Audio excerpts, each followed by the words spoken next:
మావోయిస్టులకు దెబ్బ మీద దెబ్బ కోలుకోలేకుండా తగులుతూనే ఉంది. రోజుకో ముఖ్య నాయకుడు ఎన్కౌంటర్లో మరణిస్తూనే ఉన్నాడు.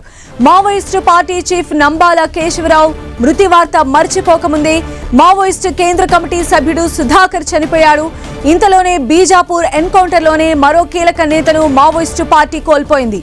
ఆ పార్టీకి చెందిన ప్రధాన నాయకుడు అల్లేడు అలియాస్ భాస్కర్ ప్రాణాలు విడిచాడు. ఛత్తీస్గఢ్ బీజాపూర్ నేషనల్ పార్క్ ప్రాంతంలో జవాన్లు మావోయిస్టుల మధ్య భీకర కాల్పులు జరిగాయి.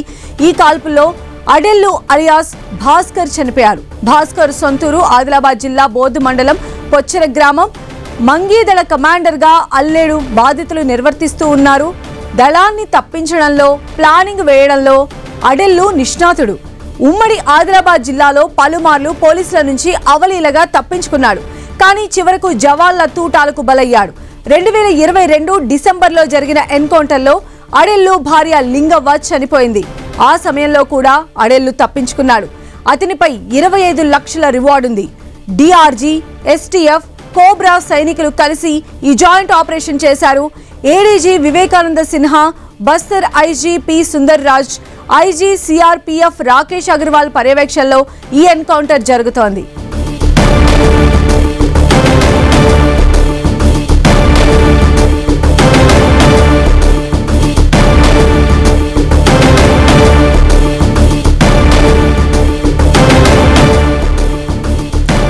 మావోయిస్టులకు దెబ్బ మీద దెబ్బ తగులుతూనే ఉంది. రోజుకొక ముఖ్య నాయకుడు ఎన్కౌంటర్లో మరణిస్తూనే ఉన్నారు.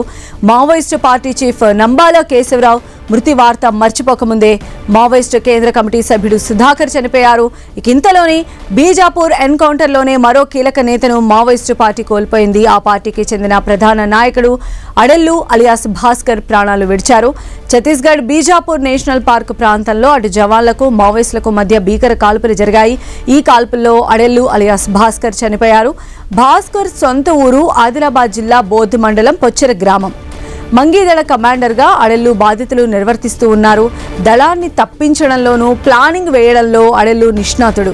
ఉమ్మడి ఆదిలాబాద్ జిల్లాలో పలుమార్లు పోలీసుల నుంచి అవలీలగా తప్పించుకున్నాడు. కానీ చివరకు జవాన్ల తూటాలకు బలయ్యాడు.